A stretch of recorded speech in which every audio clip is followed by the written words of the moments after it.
Hello and welcome back to Horrorcast. Hope you've been enjoying our video so far.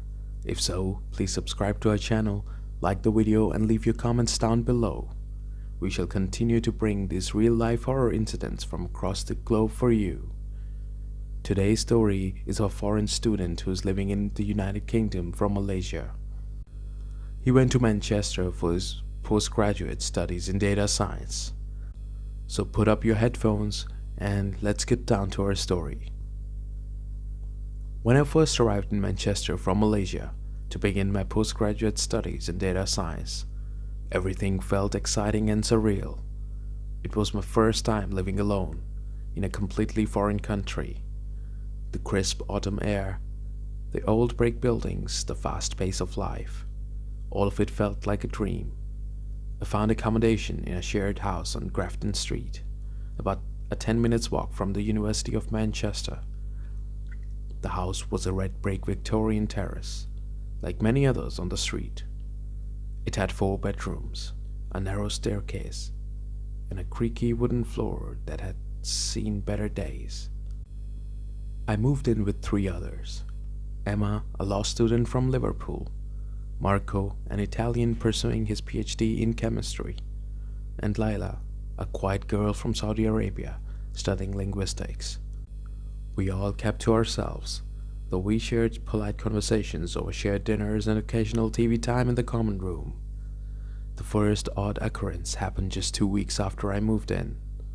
I was alone in the house, studying late one night, when I heard faint music playing. It sounded like an old gramophone, scratchy, slow, and very faint. I paused, thinking maybe a neighbor was playing music through thin walls. But when I opened my door, the music got louder. It seemed to come from the end of the hallway. I tiptoed towards it, but by the time I reached the stairs, it stopped. I called out softly, but no one answered. I checked all the rooms, empty doors, locked. It unsettled me, but I brushed it off. Over the next few weeks, I noticed strange changes. My phone would lose signal entirely inside the house, only to return as soon as I stepped out. Wi-Fi dropped frequently, especially around 2 to 3 a.m. Lights would flicker even after we had the wiring checked. Emma complained her room was always cold, even when the radiator was on. Marco used to make jokes that we were living in a haunted house. Layla never laughed at the jokes. One night, I woke up gasping for air. I couldn't move. My chest felt heavy, like someone was sitting on it. I saw a dark shape at the corner of my room, a tall figure motionless. Its outline was barely distinguishable from the darkness around it, but it was definitely there. I tried to scream, but no sound came out. After what felt like hours, I regained control. I sat up drenched in sweat and turned on every light in the room. Nothing, just shadows. But I couldn't sleep again. I didn't tell the others. I thought it might be stress. A few days later, Layla moved out without a word. She left a note saying she had family issues, but something about it felt off. Emma confided in me that Layla had been hearing whispering voices at night, female voices, speaking in hushed tones from the winds. Emma began sleeping with her lights on. Marco, the most skeptical of all of us, finally experienced something himself. He said he saw a face in the bathroom mirror that wasn't his, an old woman with hollow eyes. He didn't sleep for 2 days after that. We were all on edge, the hallway lights being turning off on their own, and Emma once found her closet wide open when she returned from the class, despite always keeping it locked. Things reached a breaking point when I woke up to find muddy footprints across my room, leading from the wall to my bed. There had been no rain that night. No one else claimed to have walked in. And the size of the footprints? Too small to be any of ours. We told the landlord, who laughed it off. "It's an old house," he said. "That makes noises. Things settle. Get used to it. Desperate for help, I reached out to the International Student Advisor, who kindly helped me file a housing complaint. Meanwhile, the University Housing Board offered a compromise. They would assign another student to live with me for support until a better solution was found. That's when James moved in, a mature student in his late 20s from Leeds. James was studying psychology. Methodical and curious. I told him everything. To my relief, he didn't laugh. "There's more to the mind that we understand," he said. "But also sometimes places are just wrong." For a while things settled, then they got worse. James began sleep-talking. At first it was incoherent muttering, then it became clearer. He spoke in a woman's voice, soft, old, strong British accent. Words like "brought shame" and "left to rot." Something like that I heard a night. It was chilling. One night I recorded him. When I played it back, we both felt a deep, instinctual fear. There was a second voice, barely audible under his guttural, angry, inhumane.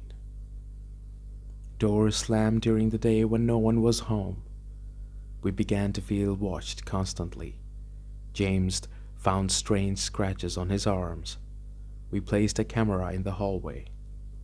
Once it captured what looked like a hand, just a hand, pressing up against the glass of the front door.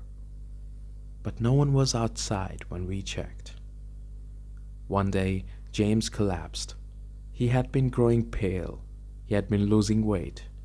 His eyes were bloodshot. He hadn't been sleeping. At the hospital, doctors found nothing physically wrong, but his mental state was deteriorating. He said he kept seeing a woman in the corner of his room, watching him with a blank stare. Her mouth never moved, but he could hear her screaming. He quit university a week later, just packed his bags and left. He didn't say goodbye.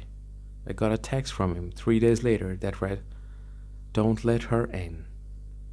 Alone again, I dreaded returning to that house. I slept with headphones on, music loud, and lights on. Still, the sleep paralysis returned. One night, I woke up pinned to my bed. I couldn't move my head. But in my peripheral vision, I saw her. She was crouched by the wall, slowly crawling towards me. She didn't move like a human. Her limbs jerked unnaturally like a puppet. Just before she reached me, I snapped out of it, bolted from the house, and ran barefoot into the street. That was the last night I spent there. I moved into emergency student housing the next day. I never went back for my belongings. I still have nightmares. Sometimes I hear the gramophone music again in my dreams, or faintly in quiet corners of my new flat. They say the mind plays tricks, especially under stress, but I know what I saw. I know what we all felt. Some houses don't want tenants. They want something else. And Grafton Street still had a room left open, waiting for its next victim. That was indeed a horrifying experience. Many places all around us have seen things very sinister in the past. There are some memories and some personalities that are stuck in the past, living or dead. They are neither. They are just spirits and ghosts stuck between the world of the living and the dead. And that is why it's very typical for such occurrences to happen in such old places. Now let's move to our new story. This is coming to us from Germany. I moved to Berlin in the winter of 2018. I was 31 and single and freshly promoted to a senior consultant position with an American software firm that had just opened a regional office in Germany. I was excited, not just for the job, but the idea of starting fresh in European capital. Berlin was everything I'd hoped. Fast, vibrant, historic, and oddly calming in its grey winters. My company helped me find a temporary place near Potsdamer Platz, a sleek, modern flat that was overpriced and overly polished. But after a few months, I started searching for something more permanent, something quieter and closer to work. That's when I found the listing for a flat on Lützowstraße, just a few blocks south in Tiergarten. The price was suspiciously low for the area, a fully furnished one-bedroom on the third floor of a pre-war building, for half the market rate. The landlord was a stern older man named Herr Schneider, who didn't say much except the previous tenant had left in a hurry and that the flat had been vacated for a while. I should have taken the hint. The apartment was modest but charming. Tall ceilings, original floorboards, a small balcony facing a quiet courtyard. It even had small antique furniture that lent it a sort of timeless elegance. I moved in March. The first few nights were uneventful, peaceful even. Until the footsteps began. It started subtly, a soft creaking above my ceiling, always around 3 to 4 a.m. At first, I thought it was the upstairs neighbors, but I learned quickly from the elderly lady across the hall, Frau Kessler, that the apartment above mine had been empty for over 2 years. People don't stay long in that unit, she said. Something is wrong with it. Soon, I noticed small strange things. My kitchen lights would flicker only when I used the sink. My phone battery would drain to zero in the living room within an hour. The closet in my bedroom refused to stay closed. Every morning, no matter how tightly I latched it, the door would be open. Then came the nights I couldn't move. I'd wake up in bed, paralyzed.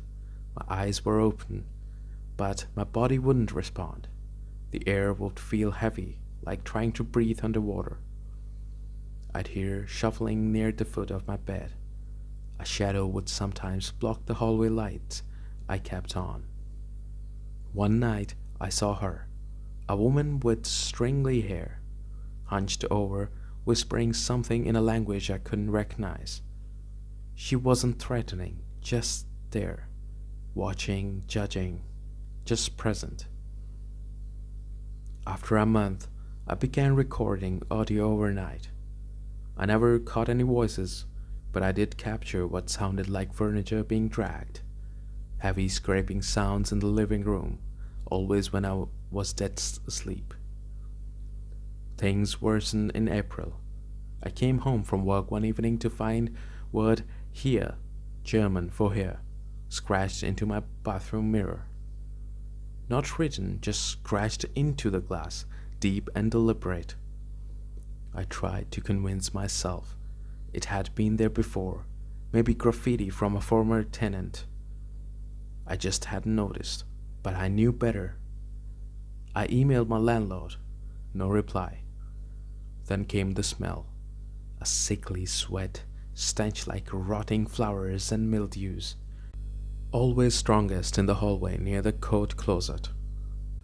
Nothing I did ever removed it. Not cleaning, not airing the place out, not incense, nothing worked. Sleep became impossible. I started having vivid nightmares, always of drowning or being buried alive. Once I dreamt I was locked in my own closet, while someone placed just outside the door, whispering my name in a high-pitched nasal voice. I started seeing her during the day, reflections, corners of the room. Once on the U-Bahn, sitting across from me, hair soaked, staring blankly. When I blinked, she was gone. A colleague of mine asked if I was okay.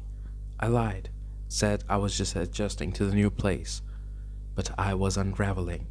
My hands would shake during meetings. I had dark circles under my eyes. I began to dread sunset.